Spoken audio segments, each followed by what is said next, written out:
All right, today we have some breaking news coming at you, and we are going to be talking about a huge announcement that happened the other day with Adobe and getting into the AI game, which is crazy. I've already taken a look at everything that they're going to be rolling out, which is no surprise though, because I mean, Adobe has kind of been the ones kind of pioneering the way and really really just being the first ones out there to have some really, really great editing stuff all the way back to like the early Photoshop days.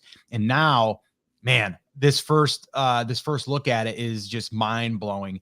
We're also going to be talking about like who can use it as far as and when you can use it, who it's for. But really, I wanted to do this because, for us as pod sellers, print on demand, or even digital products, like being able to create high resolution and usable and shareable images that you get the rights to is super powerful.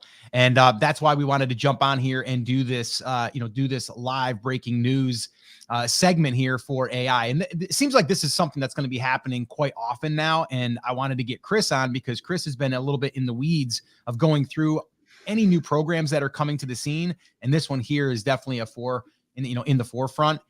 But Chris, man, what are you thinking so far with what we're about to dive into as far as all the different updates and stuff for AI? Like, what's the first thing I guess that comes to mind that you want to talk about? So before we even get into that, Scott, we did a workshop on AI a few weeks ago and how to use it, right? And one of the questions that we got during the Q&A session there was, what do you think Canva should do in terms of artificial intelligence? Like what features, they have this thing coming up, and they announced some things last night that we can talk about here in a minute. But like in an ideal world, what would be the thing that you think that Canva should do, right? And if you guys have heard us talk about Canva, that's the tool that we typically will take our designs and design elements into to then turn that into the final design that we use. And we said they should make graphic design easier, right? The ideal world, we'd be able to take an image, put it into Canva, and be able to change individual elements using AI to create those new elements. We'd be able to mask things off and only change certain parts of the image, right? Canva is not an image generation tool as much as it is a design tool. So that's what we would like to see out of Canva. And then Adobe comes out this week and does exactly that, right? They say, hey, this is going to be in beta. And right now it is in beta. So you may or may not see this, but we're going to cover all of these features. But they basically did exactly what we wanted to see a tool like Canva do, in that we can now take artificial intelligence and apply it to any portion of the design process. It's crazy. And then they threw some other really cool things in right on top of that. So, to me, this is something everybody needs to be aware of. It's not necessarily something that applies to your business today, but since this stuff is changing so fast, we wanted to give you guys this information. We wanted you to make you aware of the tools and what is changing, so that you can sign up for the beta if that's something you're interested in, and learn to master this tool and learn to master what's going on here with Adobe, because we're going to see this rolling out to other design tools. Kittl is probably going to try to do something similar. Canva is already, they have a whole AI team that's working on implementing these types of things. And so this just happens to be the first one out on the market. It's something that appears to be very usable for people once you get your hands on it. And it's something that's going to change the game, where somebody like Midjourney, who we love, is great at creating individual elements or creating design inspiration. That's kind of where that tool is limited to, right? What Adobe appears to be doing here, Scott, is applying all of the good things that you get out of something like Midjourney to the entire design process. Yeah. Which means people with zero graphic design skills like me are going to have a field day with this, because I can create something one place, take it into Adobe, even with limited skills, and say, hey, I don't like this portion. Can you change it? And then they will do just that. We don't have to figure out the perfect prompt. We don't have to do any of those things anymore. If this tool does even a third of what Adobe is showing off already, then we're going to be well on our way to a crazy design inspiration place. The crazy thing is, though, I've been in graphics for a very long time, and you know that. And I'll actually grab my little book that I always go back to. So wait a minute. Your Bible? This right here, the Photoshop Bible. You see that, guys, right? You see this right here. This cost me at the time, I think it was like $64.99 US, $97.99 Canadian. So this book right here, was mind blowing to me, right? Back in the day, we're going back years now, right? And I feel the same thing right now with where we're going with AI. Like it's even more exciting. It's faster though. I'll be honest with you. I mean, faster as far as like how much is changing so quickly. And the crazy thing is, Chris, I didn't even put Adobe into the AI conversation with Midjourney and even Canva. And then I was like, after I heard it, I was like, yeah, of course they're going to roll out their AI. And not to mention, they have all of the royalty-free iStock like type photos and stuff. And we're going to talk about that, which that's going to make their AI engine even more powerful and like all of those things. So really, really exciting. Chris, so let's dive in. I did want to ask anyone here that is live or watching on the replay, are you currently right now using AI to create designs? I'm just curious. Just drop that in the comments and let us know. And if you are using it, the other thing I'd like you to let us know is how are you liking it? How are you enjoying it? Is it working for you? Are you excited about using it? So just let us know a little bit about where you are in the AI world as far as inside of your print on demand or even digital product business. We're really, really curious on that. So Chris, let me go ahead and pull up the screen. Are you cool with that? You want me to go ahead and share the screen? That way we can kind of walk through it? Absolutely. So let me go ahead and I'm going to add my screen here. So basically what we're looking at here is a very, very basic page. Actually, there's a lot of good stuff on it, but there's not even really a dedicated like Firefly. And that's what it's called, by the way, Adobe Firefly. So you can see it right here, Meet Adobe Firefly. And you can see like right here, it's doing very similar stuff than Midjourney, right? You put in a prompt and then it goes ahead and it puts in the image. But check out what's happening here, Chris. They're putting in these elements. Like there it is again, right? You type it in. Here comes your 4 choices. You select a choice. You can then select it and cut it out, add a different background to it. Then you can add some special effects, like some sparkles or whatever.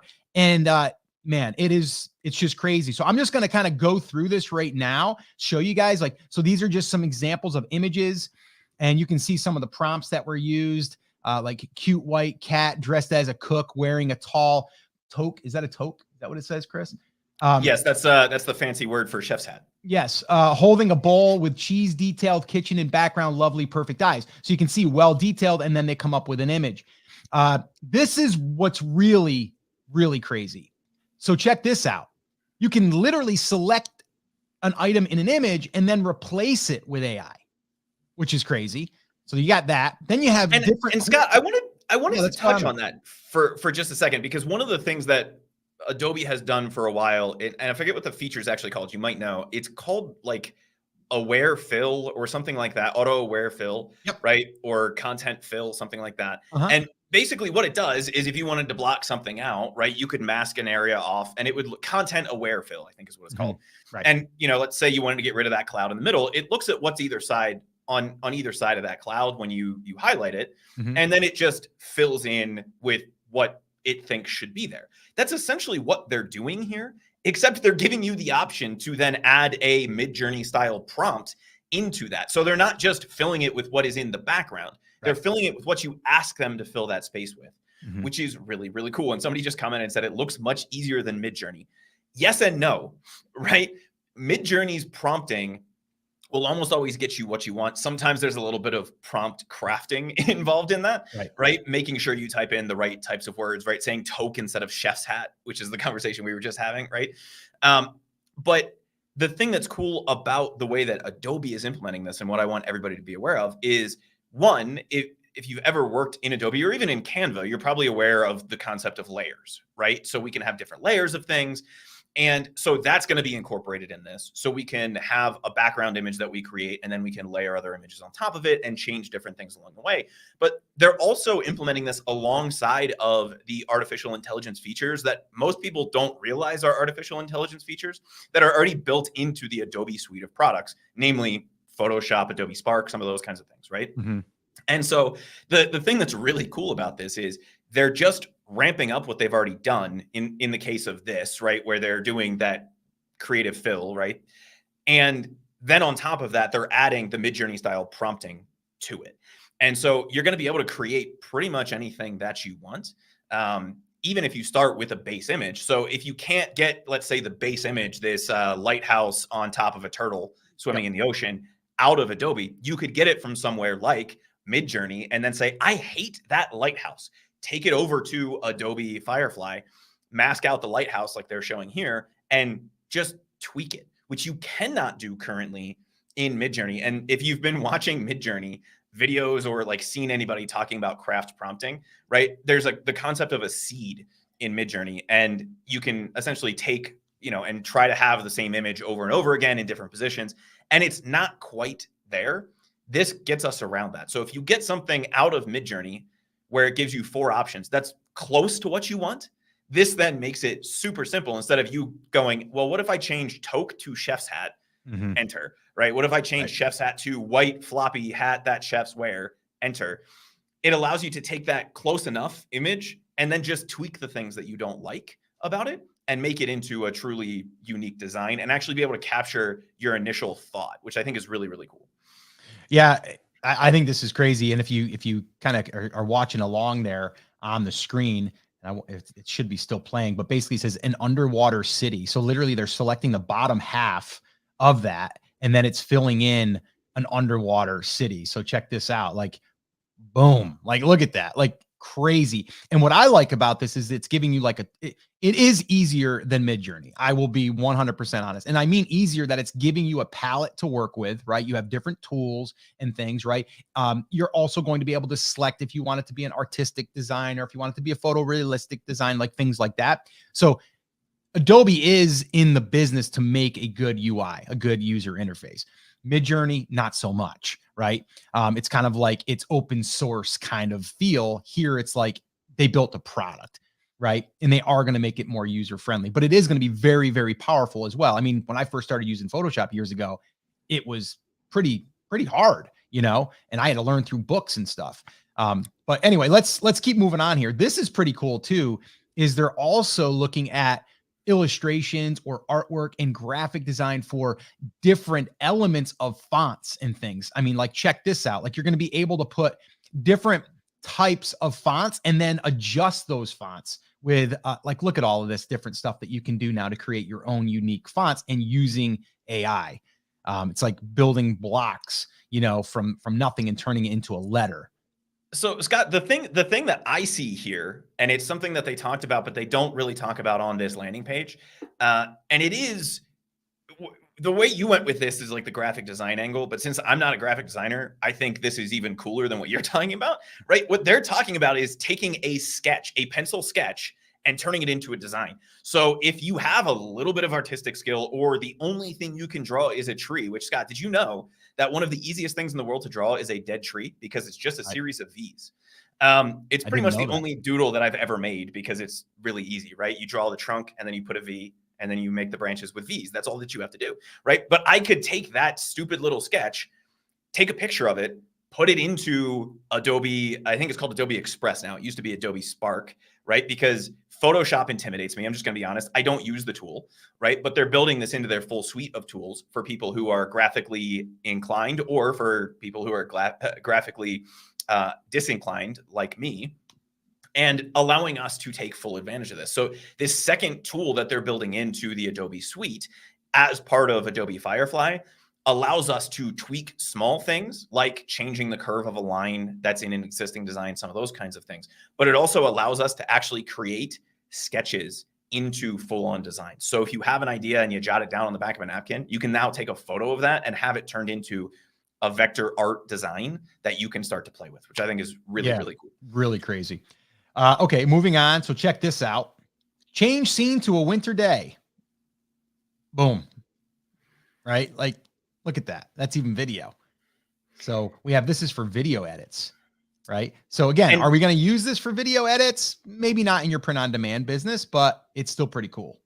The way that I see this, Scott, is similar to what I was just talking about with the seed, right? So if in Midjourney you get something that you like, or whatever tool you're using, you have a design that you like, but you're not sure how to make variations of that. And this is a question we get all the time in the print on demand world, right? Let's say we have a design that is a cat on a t-shirt wearing a Santa hat, right?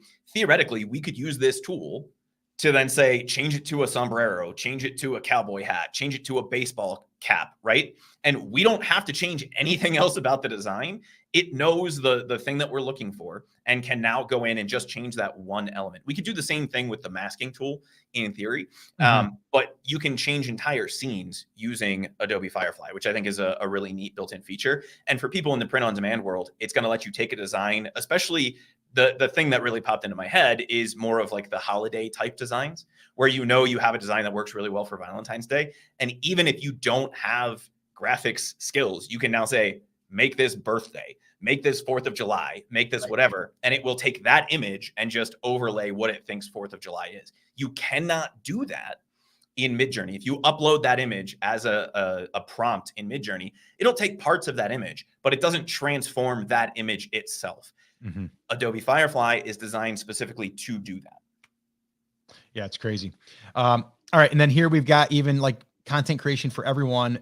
They have content like, and again, this might not pertain to you, but it's just, again, showing you what they are making possible with using AI. So they're generating a template. And then from there, you're basically putting your prompt in there, make templates from mood board. And then boom, here we are, pick your font, like all of that stuff. So really cool stuff there. This is another good one. So 3D modeling, future forward 3D, pretty insane. Like this is all built into, this tool. So Scott, scroll back up because I want to talk on that one for just a minute. Essentially what they're talking about here is being able to take images and turn them into 3D objects, which you can't really do now. The application I see for this is for the video slot. And we talked about this a lot in our live that we did on search engine optimization and how everybody should be taking advantage of that. This to me makes that a no-brainer. If this works the way that they talked about it, and we're able to take a mock-up of our product on a white background and turn it into a 3D object, you now don't have to worry about creating a model or creating a video, right? You could just upload it here and be able to create this spinning thing, which the whole reason that we use video and photos to sell things in e-commerce, right? Print on demand, Etsy, we have all those photo slots, is so that people can get a more realistic understanding of what the product is and what it looks like. There's no better way to do that than with a 3D model. I have zero capability of making that.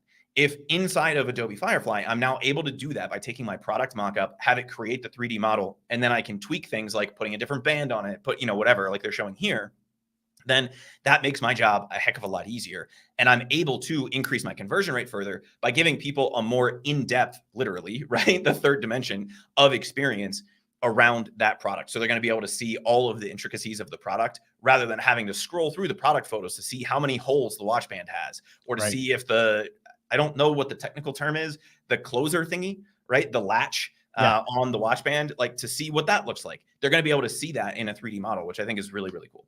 Yeah, no, I think that's really cool.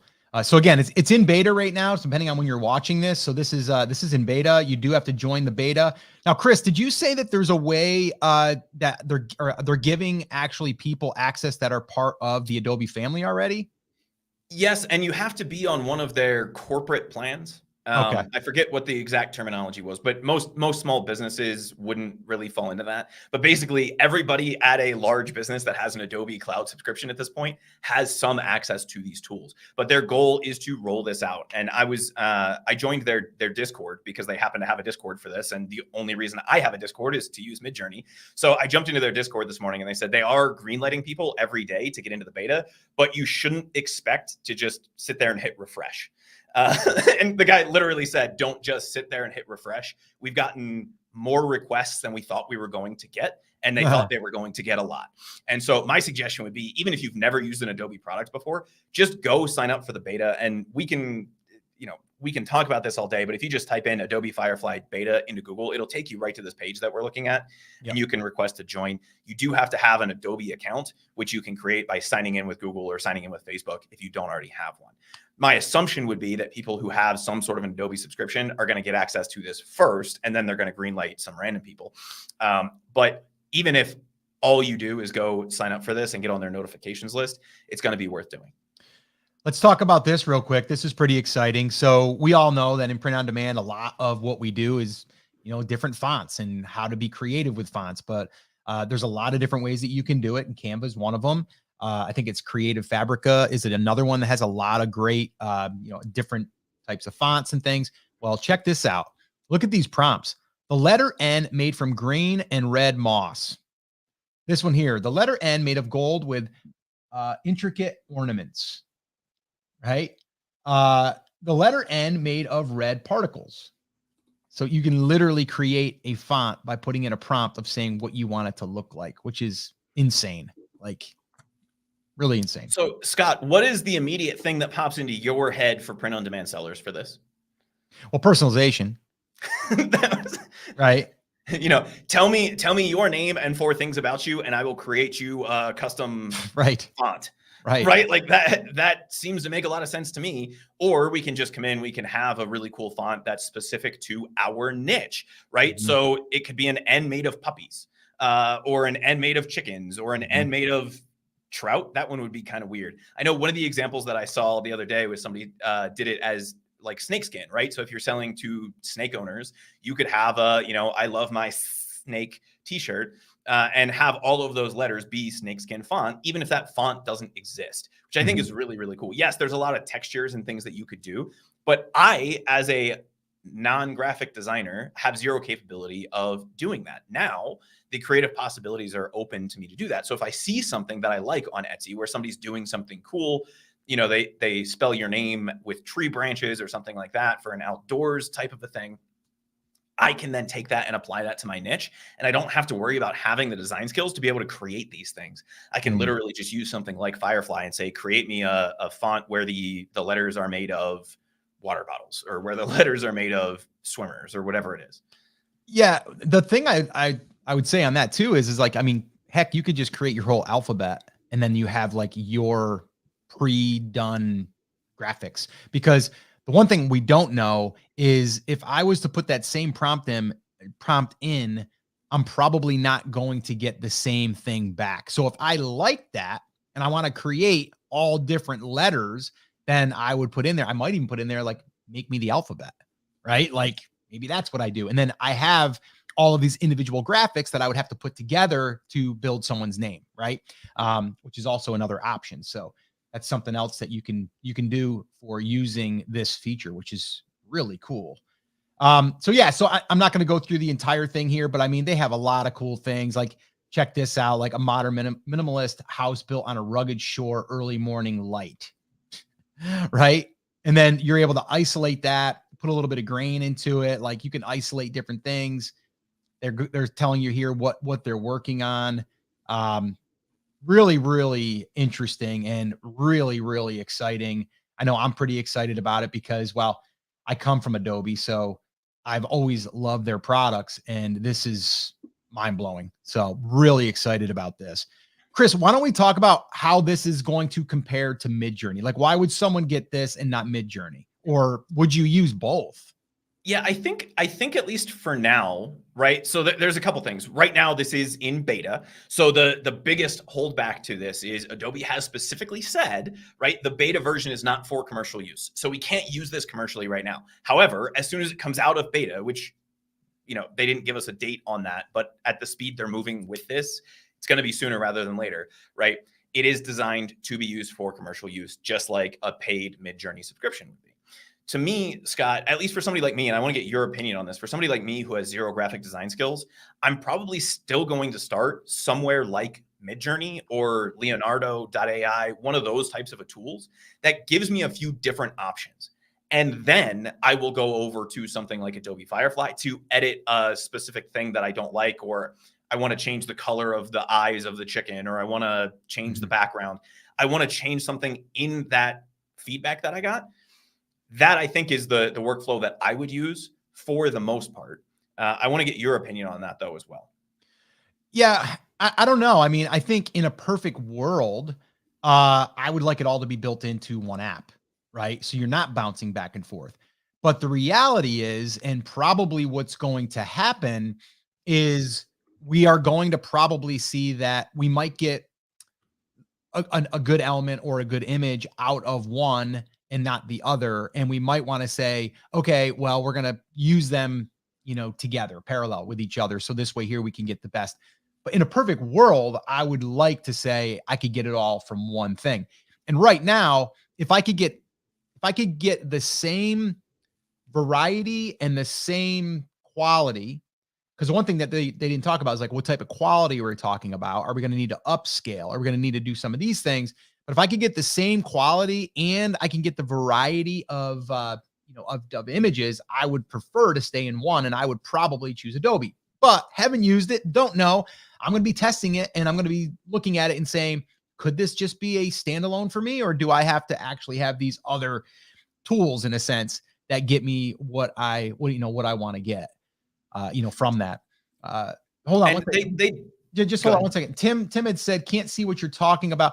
And I think you might have came in late, Tim. If you did, I just pulled it back up. We're talking about Adobe Firefly. It's a new announcement that came out from Adobe the other day, and it's their AI generator. It's amazing. And if you did miss it, you might want to go back and watch the replay on this, because we went over a lot of the features that are built in here. And this is going to, I believe, directly compete with Midjourney and Midjourney version 5, which we'll talk about here in a second, Chris. But yeah, what else did you want to say on that, Chris? So the one thing they don't talk about on this landing page, Scott, and I'm gonna drop you a link here in the private chat. Okay. Which if you guys want to see it, it's really not private. It's just firefly.adobe.com/gallery. Uh, the link is not private. That's just the fastest way to give it to Scott. Is actually the image generation capability of this, right? Like what Adobe is really showcasing on their landing page is the image tweaking, the graphic design side of this. But they have an image generator built in similar to Midjourney. And what I've done is I've gone through and I've crawled through a bunch of different people that do have access to this and seen what's coming back. And you do get really good images coming back. And so if you're looking to have one tool, you can use Adobe Firefly for this. Again, once you get access to it, and if you're using this commercially, obviously once it's out of the beta, because in the beta, they've said it's not available for commercial use. Scott, remind me, we should talk about how they built this and the reasons why it's going to be available for commercial use and all of those kinds of things. Yeah, sure. These are the types of images you can get out of just their straight up image generation, right? So you can create from scratch just like you could in Midjourney. The reason that, at least for now, I'm saying I would probably still use Midjourney to get the ideas is the quality of the generations in Midjourney, now that Midjourney 5 has rolled out, is substantially better. What I'm seeing from just the pure image generation in Adobe Firefly, not the tweaking, not the making cool fonts, none of those kinds of things, but just the pure image generation, is that it's closer to somewhere between Midjourney 3 and 4, right? Which is not to say that they're bad, right? We have launched and made a bunch of designs in Midjourney 4 and not had an issue with it. But Midjourney 5, which rolled out at least on paid plans last week, is just that much further ahead, especially if you're trying to create realistic looking things. And so I would probably still start with Midjourney, at least for now. I do see Adobe catching up massively and very, very quickly for a variety of reasons. One being that like actual designers, not just people creating random things, are the group of people who typically use Adobe products. And so the quality of images that they have to draw from is probably better to begin with. And two, and we can dive into this now or later if you want to, but the main way that they trained this database is through the Adobe stock database. And so as people get in and they start understanding what people are liking and don't like, they're going to be able to tweak this and make these even better. And as they start to iterate through this, you're going to see that quality gap shrink, at least theoretically. For now, if you're trying to create like people or models, Midjourney version 5 is definitely the way to go. They still are struggling a little bit with eyes, but they've done a much better job with hands and some of those kinds of things in Midjourney version 5. If you're just creating fantasy designs, once this comes out of beta, right? So you're not trying to create like that photo of that father and daughter that we just saw, but you're creating design elements for your print on demand store, or you're doing some of those kinds of things. You could 100% streamline this entire thing inside of Adobe without it being an issue. Yeah, this is cool. I'm just scrolling, guys, as Chris is talking. I mean, there's a lot of cool things. I mean, and it's giving you the prompts that were used for this, so you can kind of see if it was complex or not. Bear with sunglasses in the woods, cyberpunk. It's a cool image, right? And yeah, there's a lot of cool stuff. I mean, you can get lost in all of these cool designs. Like here's those fonts that they're talking about, right? So yeah, there's a lot of cool stuff. This is cool. Punk rock flamingo with a mohawk. I mean, look at that. Oh, that's great. So yeah, this is cool stuff. I mean, all of these images look really, really good. Again, we don't know what is the quality, or do they need to be upscaled, like any of that stuff. I mean, even look at this here. I mean, this is pretty, this prompt is pretty detailed. Just a lot of cool stuff. All right. You want to move into Midjourney real quick? And guys, if you have any questions, drop them in the comments. We'll go here a few minutes longer just so we can go ahead and answer any if you have any. But we did want to come on here. We didn't want to take too much of your day up, but we did want to bring this to you if you have not yet been aware, and just to kind of give you the inside scoop on the AI stuff. And also, if you want us to do more updates with this stuff as we start to learn more and kind of learn what is possible and what are we allowed to use it for and all those things, let us know if you want us to do more lives on this, and we may do more on these as well.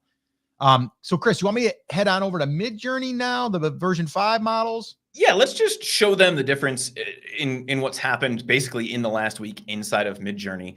They say they rolled this out on the 15th, which was about a week ago at this point. I know it's available to anybody that's on a paid plan. It is not the default, however. And so if you are using Midjourney currently, you can do one of two things. You can either add -- V5 to the end of the prompt, or you can go to your settings and just turn it on as the default, which is what I did because I'm lazy and I would never remember to type in -- V5 at the end of everything. And you are able to then see the different results. And so what you're scrolled down to now at this point, Scott, is kind of the V4 stuff. And there's, a lot of the things that we got out of version 4 in Midjourney are not bad, right? They were really, really close. They were really realistic looking. But there was still something in what's called the uncanny valley, right? Mm-hmm. It's the reason why like video game characters don't look quite human, even when they're supposed to be human. We just know that there's something off. They've bridged a good portion of that gap with version 5. And so even things that are supposed to be like a field of poppies, right? They're coming out with a much more photorealistic look. If you look right there, Scott, that image right along the left-hand side, it says Vibrant California Poppies V5, right? That looks like a photo with a lot of bokeh overlaid onto it, versus it looking a little bit more in V4 like an oil painting, right? Now we're seeing that it looks just that much more photorealistic, even if we're not trying to add in all these fancy keywords that are like, photo, Canon Mark II with an f1.8 lens. We don't have to do that anymore to get more photorealistic things. So if you're trying to make wall art, if you're trying to do some of those kinds of things, this update to Midjourney that rolled out last week is going to be a huge deal for you. Yeah, I think this is it, right? Vibrant California Poppies. Is that similar here? Yeah, it's the same one. So this is what it gave version 4. And then this is what it gave in version 5. So it's more realistic. Yeah. It's nice. And then this is what it gave in version 5 for that prompt. It's a little bit different. It's pretty interesting. And then this one here. So it's just more detailed, I can see.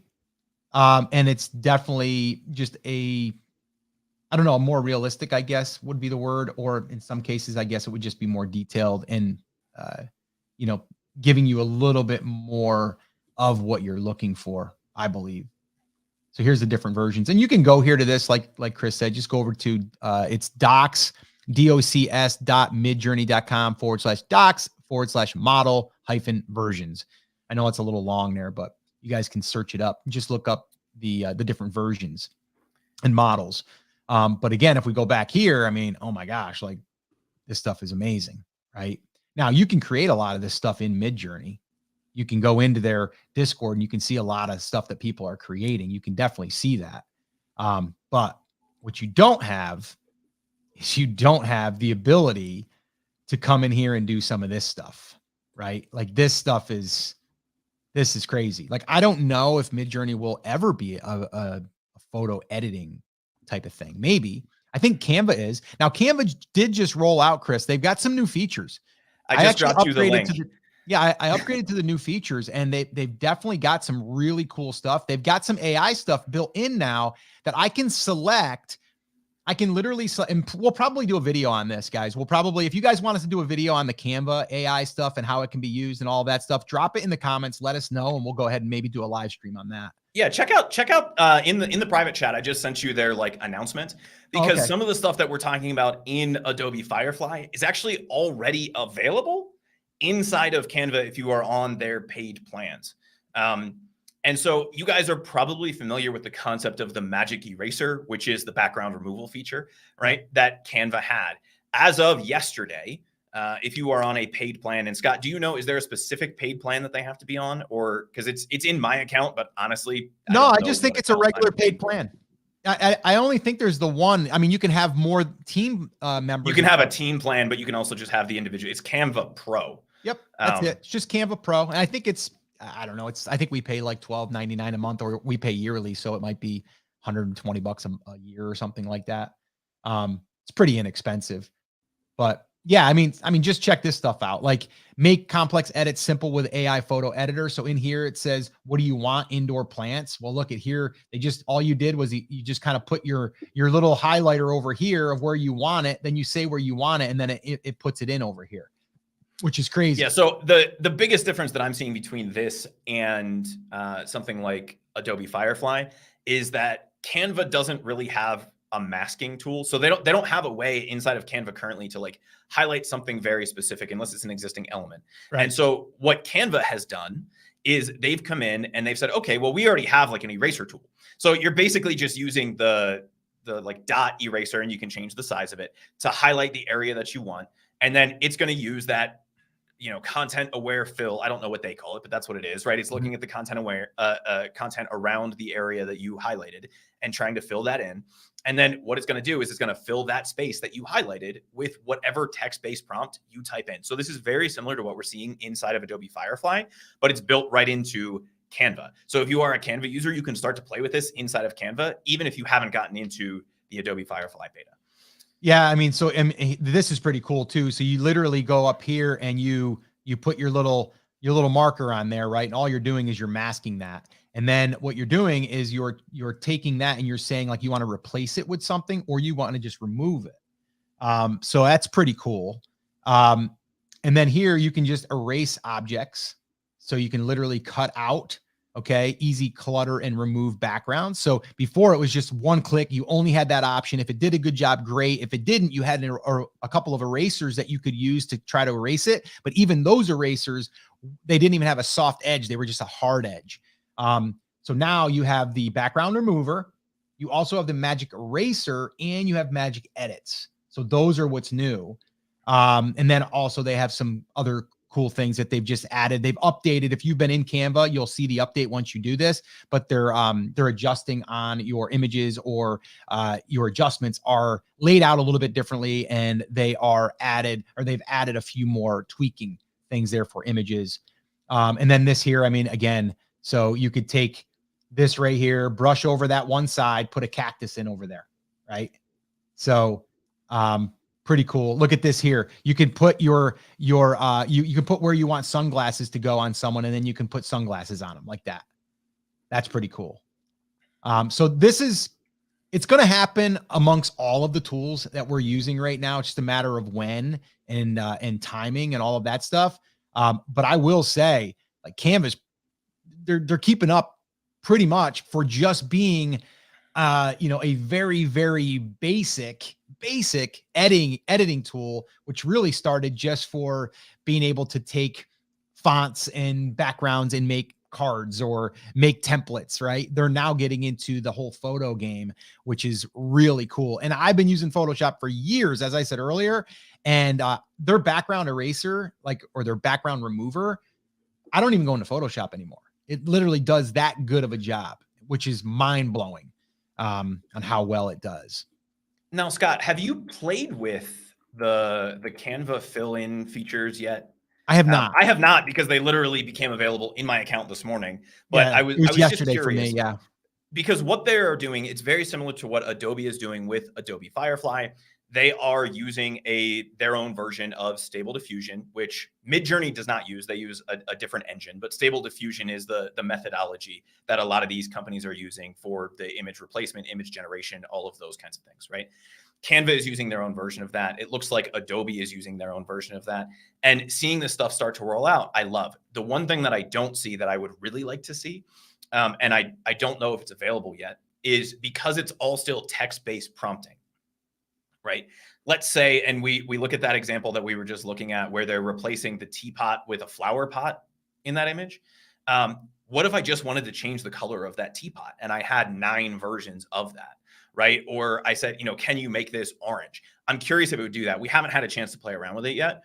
But if I wanted to create variations of a design, and then I was able to just take that design, whether I created it in Canva or made it in Midjourney and moved it over to Canva, said, I want to make this orange, I want to make this green, I want to make it blue, without it changing the style of the teapot, without it doing any of those kinds of things. That's kind of the next step. I don't know if, because they are using a text-based prompt, if it's able to do that at this point, but that stuff is coming. Yeah.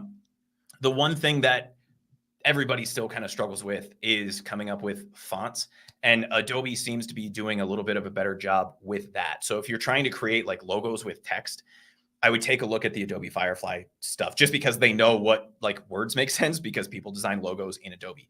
But if you don't have skills, or you don't care about this enough to like sign up for the beta and play with it when it comes out, go over to Canva. If you have a Canva Pro account, the features should already be in your account, and you can start to play with their Magic Eraser, or what are they calling the other one? Magic Edit, right? Yep. And that's going to get you, I'd say 60 to 70% of what Adobe's talking about with Firefly. It doesn't do the font transformation. It doesn't do some of those kinds of things, but you can't sell those right now anyway. So my suggestion would be, right, sign up for the Firefly beta, play with it when you get access to it, but also go over to Canva if that's what you're using for design already.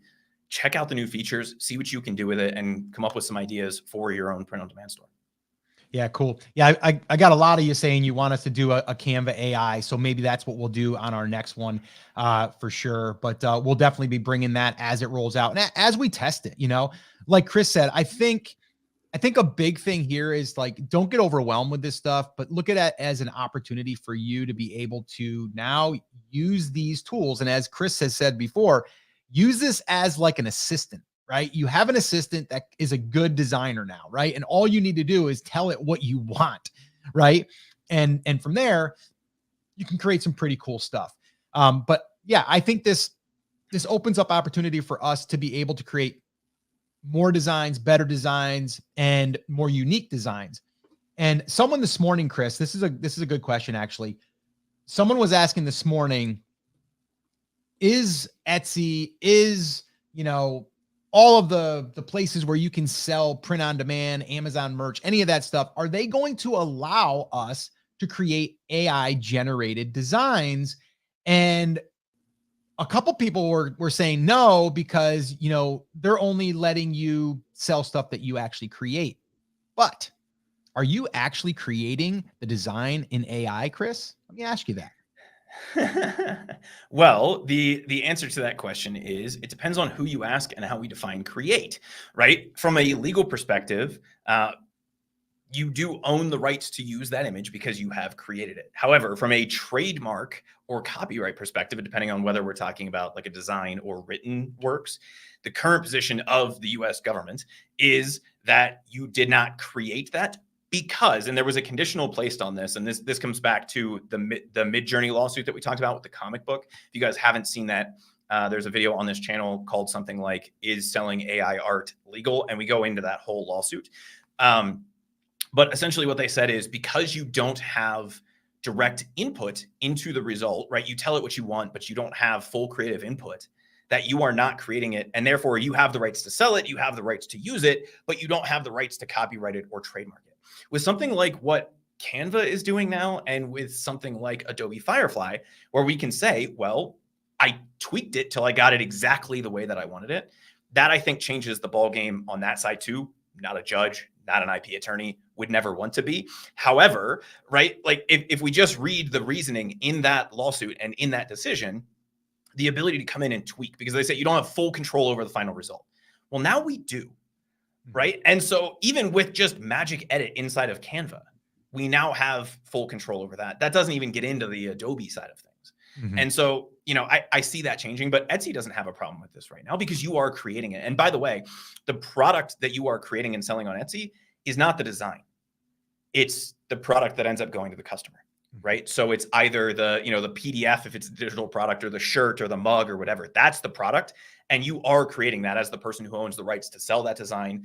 You are contracting those rights out to whoever is printing the t-shirt or whatever it is. And so it's not a problem. Etsy has said that it's not a problem. I don't see it being a problem. And I see it being less of a problem than it was in the past, because we can now tweak things until they are exactly the thing that we had in mind. Does that make sense? Yeah, no, and that was my response, is like, well, you actually are creating it, because without you being able to guide the AI, let's call it guiding the AI to what you want, it's almost like telling your associate or your employee that you want to create whatever, chicken with a mohawk, right? Like, I want to create that. So can you create that? He's like, oh yeah, I can definitely create that. Good. Right. And so it's real to me. That's how I'm understanding it. Now, could there be some legal things in there? There always can be. I'm not an attorney. I don't pretend to be one, although I could create myself as one, as Chris has in the past, in a photo, and makes us look like a lawyer, but we are not lawyers. We're not. All right. So with that being said, if you guys have any quick questions, drop them in the comments. If you're watching this on the replay, you can drop your questions in there as well. Also, do us a favor. If this was valuable, if this is something that you would like us to continue to do and really keep you up to speed and bring these updates to you, go ahead and smash the like button or the heart wherever you are watching this right now, and give it a little bit of love. But also let us know if this is something that you'd like us to do, maybe even on a weekly basis, because it's moving so quickly, and we are definitely looking into it and experimenting and using it ourselves. So we would be more than happy to do that for you. So Chris, any quick questions you wanted to address before we wrap this up? Yeah, just going back to the legal stuff for a minute, I wanted to go back and talk about Adobe Firefly, right? One of the concerns, Scott, that you and I have gotten from people is there are some concerns about how Midjourney or some of the other people are training their model. And we talked about how a lot of these companies are using a model called Stable Diffusion, which, if you aren't familiar with models or Stable Diffusion, it's just how people train a computer to know what you want when you say, show me a pigeon with a mohawk. Or I don't know what the example was you just used, Scott, show me a parrot with a mohawk, something like that. And so what Adobe did is they went out of their way to avoid any issues with that. They went to the Adobe stock library, which they have the rights to all of those images anyway, and they used those and fully open source images to train it, right? There are some open questions about whether, some of the other things like DALL-E have truly done this the right way. Adobe has sidestepped that. So if you've been on the fence about using AI to create designs, you can use Adobe Firefly without having to have any of those additional concerns. It's not something that I'm really worried about after having looked into it.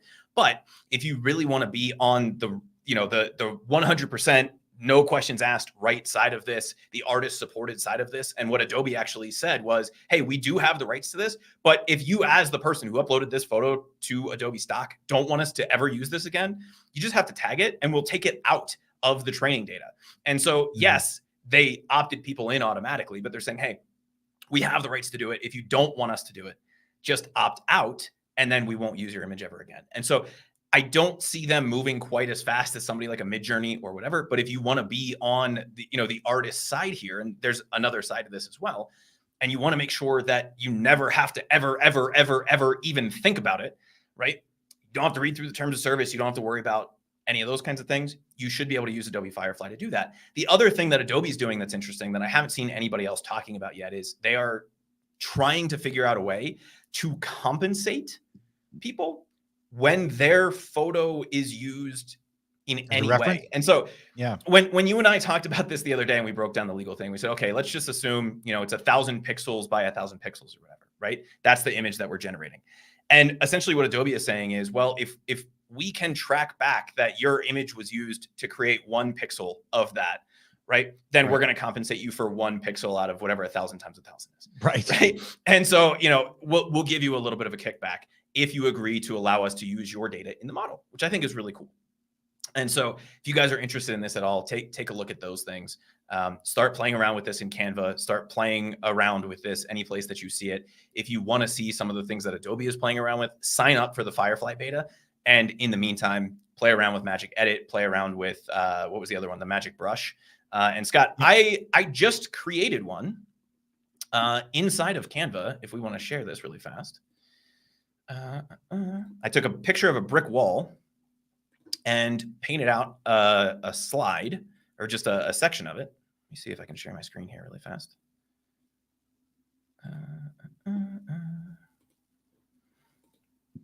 Are you able to see that? I'm sure it's not like full screen or whatever, but. Yep.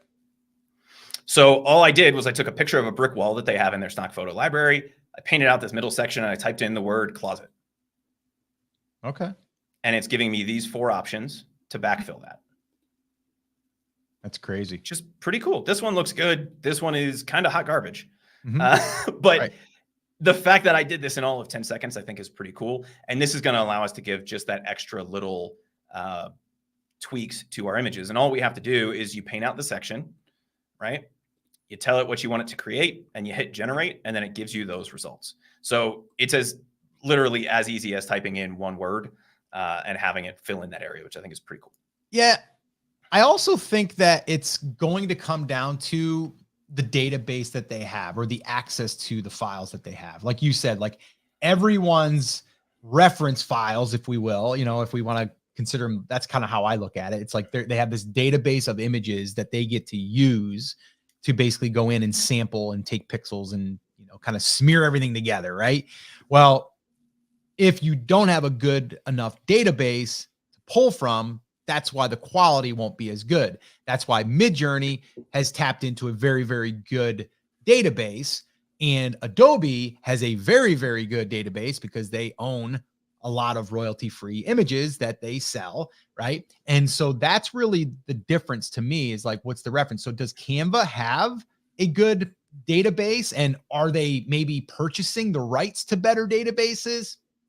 You might know, Chris. What's the answer to that? Well, so they have an extensive stock photo database. As far as size goes, I don't know if it's as big as Adobe's. I doubt it, right? Just because Adobe's been around substantially longer. But what they are doing is they have purchased rights to different stock photo databases.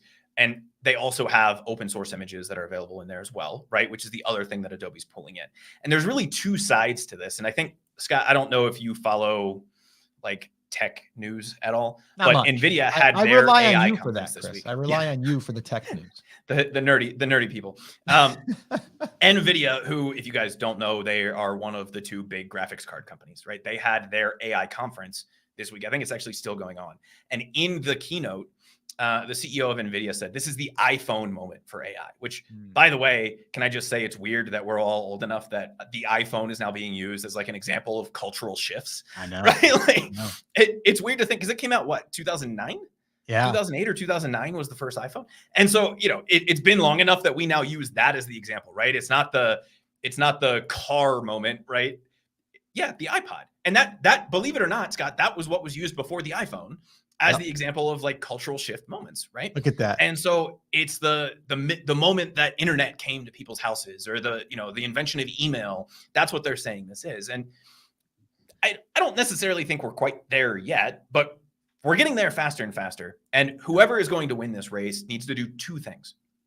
They need to have a good database of images. Canva does, right? Because, and you and I talked about this the other day, everything that's designed in Canva, whether you save it and export it or not, Canva technically owns the rights to. And so all of those like draft designs, the things you weren't quite happy with, all of the things that you created that are untitled designs in Canva, which my Canva is full of, because I created it, mocked something up one time, never needed to use it again for anything, don't need to find it, so I didn't even bother to give it a name. All of those things are trained into their database. Right. Same thing with Adobe to some extent. Somebody had asked, I've never used it. Is it for PC, Mac, or both? I said yes. And also they have a handful of tools that work online. Guess what? Those online tools back up those designs. And if you read through the 9,000 page terms of use agreement, right, they have the rights to use those designs. So both of these people have a really good grasp on that. But in addition to the database of images, they also have to understand language processing. so that they can give you what you're asking for. And basic things like closet, like I just typed into Canva, are really easy to do. But when we get into the more in-depth image generation, right, creating full designs from a text prompt, that I think is another area that a lot of people aren't quite as caught up on, if that makes sense. And that was really, yes, in the V5 of Midjourney that came out last week, they did improve that. They improved the overall design engine, but the biggest change that they made was the ability for the Midjourney robot, right, the computer behind Midjourney, to understand what somebody means when they type something in. And so what I've noticed, at least with Midjourney version 5, is I'm getting better results now by typing in a full sentence. So thinking of it as a narrative, right? Chris Schaefer standing in his office on a blue fuzzy rug while his dog licks the back of his leg, right? Or whatever it is. And doing that versus Chris Schaefer, comma, blue rug, comma, office, comma, great Munsterlander, comma, chewing on his ankle, right? And because of that, Midjourney has taken that step ahead. I haven't gotten to play with Firefly yet. Canva's natural language processing is still a little bit behind because they are newer at this game. Sure. And so it's going to be not just the database that they have to work with, that data set, but also how well they understand what you want. And so I really like Canva's approach to this, because what they're saying is they're staying in their lane. And that was kind of the thing that you and I were a little worried about, was, you know, they can do all of these things and they could be an image generation and they could do this. But what they're doing is they're implementing this in a very intelligent way, in my opinion, by saying, look, we don't expect that you're going to create beautiful art by typing 5 words into Canva. Right now, what we're going to do, we're going to give you the ability to edit elements. And if we can do that and do that really, really well, then we can figure out the natural language processing thing and figure out what you mean when you say Chris Schaefer standing in his office on a blue fuzzy rug, you know, while his dog bites his ankle or licks his ankle or chews on his foot. We got to do that prompt, see what comes up. Yeah, that would be a little scary. And so those are the two pieces. I don't know where Adobe is going to fall in the natural language processing thing. Midjourney is doing that very, very well. I think Adobe has the advantage in terms of having designers and having a solid data set. So we may see them kind of leap in terms of quality, but whether or not we can use them to create designs from scratch versus something like a Midjourney, that's kind of the open question for me. And that's why I gave that workflow a couple minutes ago that you and I were talking about, where I said I would probably still go into Midjourney just because I know what I'm going to get in terms of a prompt, and then take that into something like Firefly or something like Canva and start to play around with it and just tweak the things that I don't like. Yeah. All right, guys, that was awesome. And that's some pretty amazing news, and I'm excited. Hopefully you guys are. If you are, drop it in the comments. Let us know, what are you most excited about for these updates and really what's around the corner.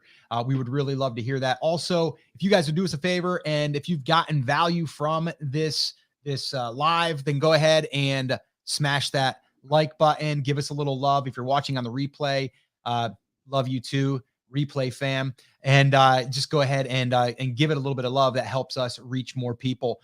But yeah, a lot of you said that you wanted us to do more of these on this topic. We will definitely be doing that. It looks like we had a pretty good response.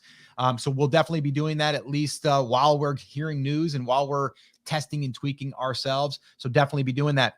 If you guys want to watch more of the AI stuff that we've already done, I'll go ahead and drop a playlist in the description of this, and it will be everything that we've discussed on AI so far. And one of the more important ones is the AI legal side of things. And we did a full video on that.